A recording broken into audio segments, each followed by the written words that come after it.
Bienvenue à vous, chères auditrices et auditeurs, sur la balado-diffusion de la rue du Vieux-Gatineau. Aujourd'hui, nous sommes dans une édition spéciale Covid-19.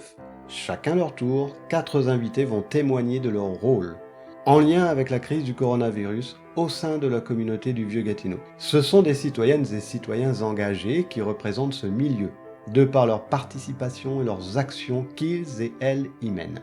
Nous aurons donc Jean-François Leblanc, conseiller municipal du district du Lac-Beauchamp, Gilles Beaune, citoyen du Vieux-Gatineau, Mustapha Bari, directeur du comité de vie de quartier du Vieux-Gatineau, et Pauline Bouchard, directrice de l'association des gens d'affaires et professionnels du Vieux-Gatineau. Cette balado-diffusion fait partie d'une série composée de 3 épisodes. À chaque épisode est associée une question à laquelle répondront chaque invité. Dans ce premier épisode, il est demandé à nos invités quelles furent leurs premières réactions, les moyens mis en œuvre et leur participation citoyenne face à l'annonce du confinement par le gouvernement. Donc, chers invités, voici notre première question. Avec l'annonce de la contamination de la population par la Covid-19, le gouvernement du Québec a pris des mesures rapides afin de protéger la population. Il a, entre autres, fermé les établissements et lieux publics, fermé entreprises et commerces et installé le confinement. Bien sûr, ces premières mesures n'ont pas été sans conséquences. Comment avez-vous réagi face à ces premières mesures? Bonjour Jean-François. Bonjour, Comment vas-tu? ça va très bien toi? Bah ça va bien, je te remercie. Laisse-moi aussi te remercier d'avoir accepté cet entretien. Ça me fait plaisir. Donc toi, en tant que conseiller municipal donc du Lac-Beauchamp et donc du Vieux-Gatineau, comment as-tu réagi face à ces premières mesures? C'était une crise ici c'est une crise qui est différente des autres crises auxquelles j'étais habitué. J'avais vécu les inondations 2017-2019 Oui, avec lesquelles je m'étais familiarisé. Donc j'avais mon réseau de bénévoles, j'avais mes procédures, j'avais fait mon post-mortem, donc je savais qu'est-ce qui était amélioré, qu'est-ce qui avait bien été. oui, Quand cette crise-là est arrivée, j'étais un petit peu pris au dépourvu. Habitué d'être sur le terrain, d'aller rencontrer les gens, de les aider, de les rencontrer, de les réconforter. oui. Je me suis retrouvé à être confiné chez moi aussi. Mhm. Donc, aider les gens confinés chez soi, c'est pas évident. Non. Donc, les premières journées, je me suis demandé un petit peu comment je pouvais participer à améliorer le sort de mes concitoyens et concitoyennes. Oui, Et, la première chose que j'ai faite, c'est que j'ai fait des appels, surtout pour les entreprises, parce que je me doutais que les entreprises allaient fermer oui, et qu'il allait avoir besoin d'aide. Et cette crise-là, elle a une particularité, c'est que c'est tout Québec, hein. C'est oui, pas la ville. La ville n'a pas pas un très grand rôle à jouer, autre faire de la revendication à Québec puis à Ottawa. oui, Donc, la première chose que j'ai faite, c'est que j'ai appelé une quarantaine d'entreprises oui, pour leur demander, advenant la fermeture des commerces, comment est-ce que la ville pourrait faire pour les aider.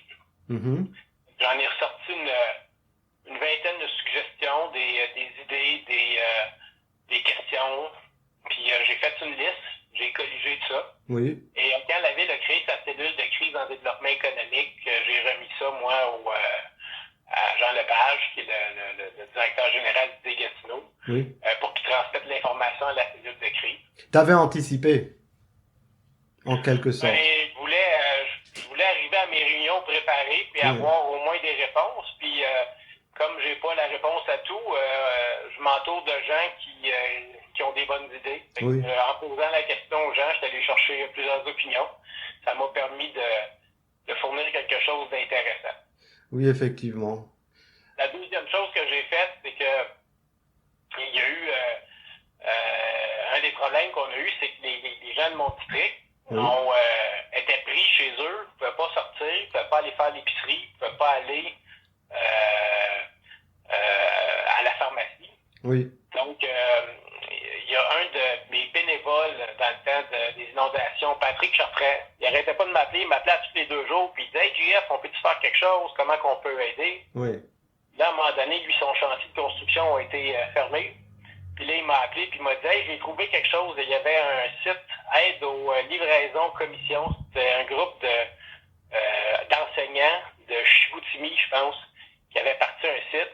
Il avait fait de Radio-Canada. oui, Il avait fait un groupe Facebook où est-ce qu'il livrait gens qui étaient confinés chez eux, des gens avec l'état de santé affaibli. Fait qu'on a regardé qu'est-ce qu'ils ont fait. Puis 2 heures après, on avait mis en place un groupe. On avait commencé à recruter des bénévoles. Puis on a commencé à prendre nos premières livraisons le lendemain. Ah oui, effectivement, ça a été rapide, hein. Ouais. Mais c'est sûr que face à cette situation, il faut être très rapide. C'est ça. Donc là, ce qui était le fun, c'est que le système était simple, il était autonome. On l'a bâti avec des copier-coller puis des textes enregistrés. On a fait des vidéos de formation pour les gens qui faisaient les épiceries. Oui. On a fait notre publicité nous-mêmes. Et je regardais justement hier, on est rendu à 300 livraisons qu'on a faites là, en 1 mois et quelques. Ah oui, dis donc, oui. 300 personnes qui n'ont pas eu besoin de sortir de chez eux ou des gens qui étaient confinés ou qui ont un système immunitaire fragile, qui ont pu avoir accès à des repas, à de la nourriture, Oui. sans sortir de chez eux. C'est vraiment une très belle initiative, j'admire ça. Merci. Nous sommes maintenant en présence de Gilles Ball. Bonjour Gilles. Bonjour, Comment vas-tu? ça va. Laisse-moi te remercier d'avoir accepté cet entretien. Ben, c'est moi qui te remercie. Toi, en tant que citoyen du Vieux Gatineau, comment as-tu réagi face à ces premières mesures? Bon, moi, je dois dire que j'ai mal réagi. Et puis, je pense que ça nous force à nous poser des questions fondamentales de la situation qu'on vit. D'abord, il faudrait se poser la question s'il va exister un milieu communautaire après la crise que nous traversons. Oui. Le terme crise nous vient du milieu médical. Il y a un avant la crise, une espèce de dysfonctionnement de l'organisme Oui. momentané, puis un retour à la normale. Oui. Mais je voudrais prendre l'exemple de la soupière de l'amitié qui nous apprend qu'il y a eu une diminution de l'achalandage de l'ordre de 50%. Oui, c'est beaucoup, hein. La soupière de l'amitié est un cas type soulignant la fragilité des organismes. De plus, la soupière a fait un sondage qui a dévoilé que la majorité des gens qui fréquentaient la soupière ne le faisaient pas par souci de manger un bon repas, mais bien pour briser l'isolement, avoir quelqu'un à qui parler. Oui.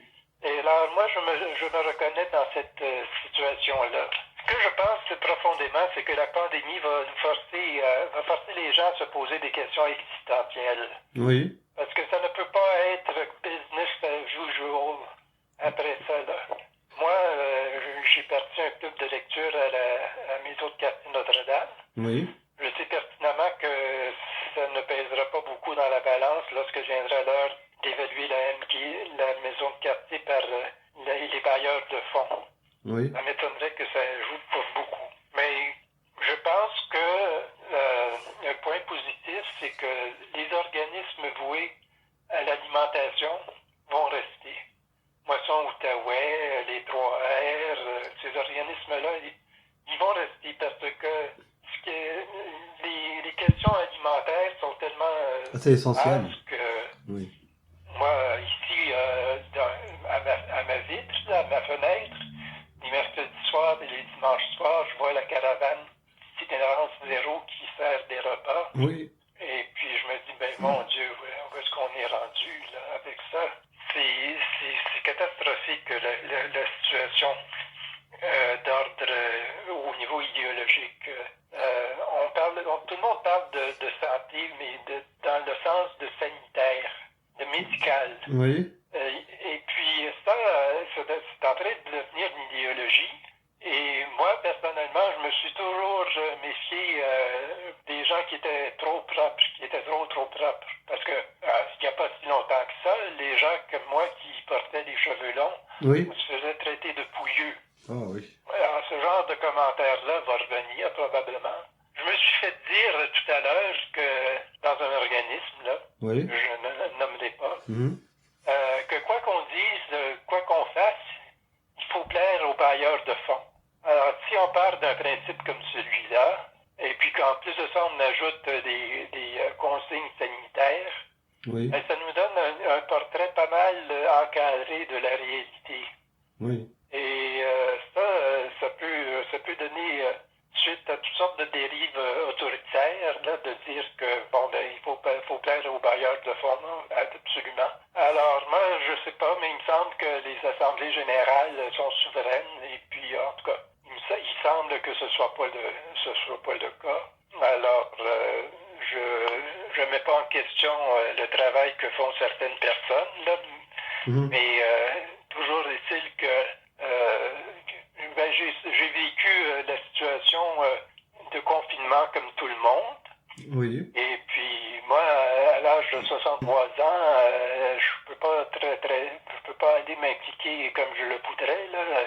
J'habite avec une dame qui a 80, alors je suis confiné. Oui, je comprends. Et mais ce qui me frappe, c'est que c'est la rapidité avec laquelle les gens acceptent de mettre en place ce qu'on nous bombarde tous les jours, à savoir des consignes sanitaires. Oui. Et simplement, moi, je sais pas, il y a des choses qui me frappent, qui me disent, écoutons, il y a eu, il y a pas longtemps, toute une polémique au Québec entourant le port du voile musulman, le niqab. Oui. Et puis là, on se retrouve aujourd'hui avec des gens, des femmes là, qui vont être masquées. Alors, c'est pas beaucoup mieux, là, j'ai l'impression. On va voir maintenant des visages masqués portés par des femmes dont on ne verra pas le sourire. Mais tout le monde va s'avancer avec son masque. Moi, je trouve ça épouvantable. Moi, quand je vois quelqu'un qui porte un masque, surtout un masque blanc, j'ai l'impression de voir un fantôme. Ben, je comprends, c'est pas notre nature et c'est pas naturel. C'est que ce qui s'installe, c'est une espèce de peur de l'autre, comme si l'autre avait le potentiel, avait le pouvoir de nous tuer. Alors ça va vraiment loin. Nous sommes maintenant en présence de Mustapha Barry. Bonjour Mustapha. Bonjour Eric. Comment tu vas? Ça va très bien, et toi? Ça va bien, je te remercie, on a une belle journée ensoleillée. Laisse-moi te remercier d'avoir accepté cet entretien. Toi, Mustapha, en tant que directeur du comité de vie de quartier du Vieux-Gatineau, comment as-tu réagi face à ces premières mesures? C'est une très bonne question, effectivement. Écoute, la crise, telle que c'est arrivé, on l'a vu arriver à toutes les communautés, toute la planète, et nos communautés, malheureusement, n'ont pas échappé non plus à cette crise. Parmi les mesures, c'est clair, moi, comme personne, j'ai la responsabilité pour la communauté, mais j'ai aussi la responsabilité pour mes collègues, les employés. Oui. La première des choses, c'est vraiment d'écouter les experts, les autorités. Puis on a oublié aux mesures, donc on a commencé par la ferme. La ville a fermé son centre communautaire, mais on avait accès à nos bureaux quand même. Oui. Mais avec le temps, on a comme tout simplement favoriser plus le télétravail, puis on est en mode adaptation, on s'adapte jour le jour et la situation a évolué du mi-mars jusqu'au maintenant. Là, ce n'est plus, les jours se ressemblent plus, donc on s'adapte au fur et à mesure.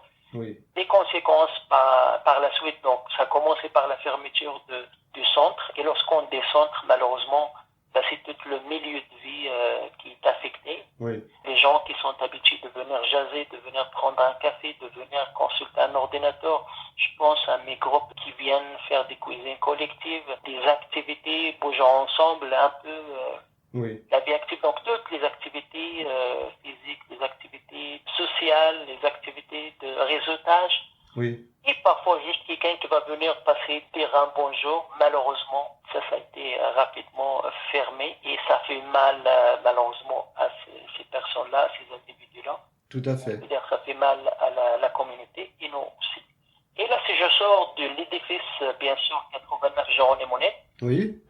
De plus en plus que les mesures évoluent, les consignes des autorités évoluent, malheureusement, l'été, c'est notre saison estivale avec plusieurs fêtes de quartier, plusieurs activités d'animation dans les parcs. Et ce qui dit fête de quartier, on parle de minimum de 700 personnes et plus. On n'a jamais une fête de quartier au-dessus de ce chiffre-là. Si je fais référence à la fête du quartier du mois de juin, oui. On parle de 2300, 2400 personnes qu'on attend chaque année. Oui, en effet, c'est grand. Malheureusement, une mesure qui est comme une conséquence des mesures, ces événements malheureusement ont été annulés. Alors encore une fois, là c'est une autre offre des services de moins pour la communauté. Lorsque je dis la communauté, plus particulièrement les familles les plus vulnérables. Oui. Ils n'ont très peu d'occasions de se divertir, très peu d'occasions de se socialiser avec les autres. En leur offrant quelques occasions comme des fêtes de quartier, ils apprécient beaucoup, mais malheureusement, on ne les aura pas cet été jusqu'au 31. Donc on a annulé 2 fêtes de quartier, on a annulé le bazar de l'emploi qui est à l'intérieur, Oui. et toutes les activités. Il reste l'espoir, le mois de septembre, le temps, il y a des activités prévues. Oui. Si jamais les consignes n'évoluent pas, on est toujours en attente et on verra ce que ça va donner les mesures d'ici là. Oui, c'est sûr que l'année 2020, là, elle a un peu mal... elle avait bien démarré, mais avec la Covid-19, ça va être une année difficile. En fait, 2020, ça va être une année marquante dans l'histoire de l'humanité. Effectivement, lorsque les gens parlent d'une guerre, effectivement, c'est une guerre. Puis lorsqu'on parle d'une guerre, on se souvient beaucoup des années de guerre, même si on était là, les gens lisent l'histoire, on sait que telle date, il y a telle guerre. Je pense que 2020, ça va s'ajouter à la liste des guerres qui ont marqué l'histoire et qui ont laissé des conséquences majeures et qui vont changer, à mon avis, la façon de faire de tout le monde, soit dans l'économie, dans le social, dans l'environnement, l'alimentation. Donc l'économie mondiale, il va être différent. Oui, tout à fait. Et puis la relation avec l'autre. Exactement. Et puis c'est sûr que c'est dommage et c'est difficile pour les familles du vieux Gatineau là, de pas pouvoir... Parce qu'il y a toujours les activités, il y a des activités qui peuvent se faire en virtuel, mais c'est pas la même chose non plus parce qu'il n'y a pas le contact humain et la présence. Exactement, tu amènes un point parce que notre mission, c'est d'améliorer la qualité de vie des citoyens, de mobiliser la communauté. Et lorsqu'on est démobilisé, c'est de faire par et pour. Et avec la présence des gens, que ça se fait, le développement des communautés, c'est par eux et pour eux. Oui. Et c'est ça qui fonctionne pour mobiliser les gens, pour qu'ils développent le pouvoir d'agir et prendre en charge leur communauté. Oui. Si un jour on sera plus là, on sera inutile, au moins la communauté sera prise en charge par la communauté elle-même. Alors je me vois mal à l'aise les activités. Oui, on est en train de faire maintenant des affaires virtuelles, mais c'est pas le social. Je dirais la communauté versus le virtuel, c'est comme deux extrêmes qui divergent là. Impossible qu'on peut pas parler de socialisation, mais virtuelle. Mais ça peut pallier quand même à cette lacune déjà, mais ça remplace pas nécessairement la proximité, s'asseoir avec les gens, une poignée de main, jaser, discuter, parler de projets et essayer de répondre collectivement aux besoins. Ça se fera pas d'une façon virtuelle ou le téléphone, mais j'avoue que dans la crise actuelle, les gens apprécient beaucoup juste un coup de téléphone ou se voir virtuellement. C'est devenu une alternative très appréciée, effectivement. Mais encore là, est-ce que c'est accessible par tout le monde? C'est ça la grande question. C'est pas tout le monde qui a les moyens d'Internet. C'est pas tout le monde qui est habile à jouer avec ces plateformes-là. On est là-dedans, on apprend jour après jour. Alors, c'est là où la participation citoyenne, démocratique, participative devient malheureusement inaccessible face à des contraintes techniques ou de l'inaccessibilité. Tout à fait, je suis d'accord avec toi, Moustapha. Nous sommes maintenant en présence de Pauline Bouchard. Pauline Bouchard est la directrice de l'association des gens d'affaires et professionnels du Vieux Gatineau. Bonjour Pauline. Bonjour Eric, comment ça va? Ça va bien et toi? Oui, ça va bien. Ça va très occupé, mais le moral est bon. Bon, tant mieux, c'est le principal, c'est un moteur. Oui, c'est un bon moteur, effectivement. Laisse-moi te remercier d'avoir accepté cet entretien. Ça me fait plaisir. Toi, en tant que directrice de la GAP du Vieux Gatineau, comment as-tu réagi face à ces premières mesures? Eh bien, c'est une belle question. Là, je te dirais, la réaction a été en deux temps. C'est évident qu'il y avait d'un côté qu'est-ce qu'on allait faire nous-mêmes comme entreprise de service. Donc, la première étape a été plus de restructurer s'assurer à court terme une permanence parce que là, il était question de distanciation physique et de règles d'hygiène accrues déjà là, dès le départ. Donc, on s'était donné là, une permanence. On y allait en rotation, moi puis avec l'équipe. On a fait ça pendant 2 semaines, mais après, on a complètement fermé tout le monde en télétravail parce que, bon, la pandémie s'installait là, graduellement. Donc, c'est certain que là, il a fallu s'adapter un peu comme tout le monde. Là. On a très vite appris comment fonctionnaient des plateformes de visioconférence. On s'est mis au téléphone, beaucoup par les médias sociaux. Du côté de nos membres, mais je dirais aussi plus largement là, des entreprises et des services du secteur, bien là, dès le départ, on a fait une chose, c'était de communiquer avec nos membres et ceux et celles qui sont abonnés là, sur notre infolette. Donc, on voulait avoir un premier sondage qu'on a fait, savoir comment ça les touchait là, à très court terme, parce qu'on s'imaginait que ça allait peut-être prendre 2-3 semaines, là, cette affaire-là. Là, on pensait pas que ça allait durer autant dans le temps. Donc, les premières réactions, déjà, certaines entreprises se sont mis en mode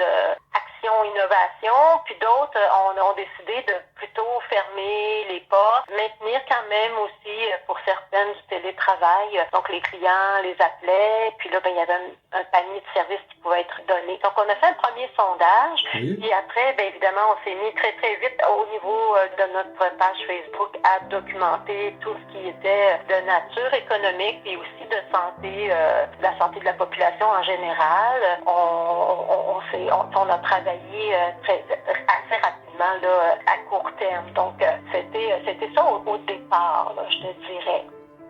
Ainsi s'achève ce premier épisode de la balado-diffusion du Vieux Gatineau spécial Covid-19. Si vous avez aimé cette balado, n'hésitez pas à vous abonner à notre chaîne YouTube de la rue du Vieux Gatineau et à aimer la vidéo. Je vous donne aussi rendez-vous pour notre prochaine balado-diffusion qui portera sur la deuxième étape des moyens mis en œuvre par nos invités pour contourner les effets de la Covid-19. En attendant, je vous dis à très bientôt sur cette balado-diffusion du Vieux Gatineau.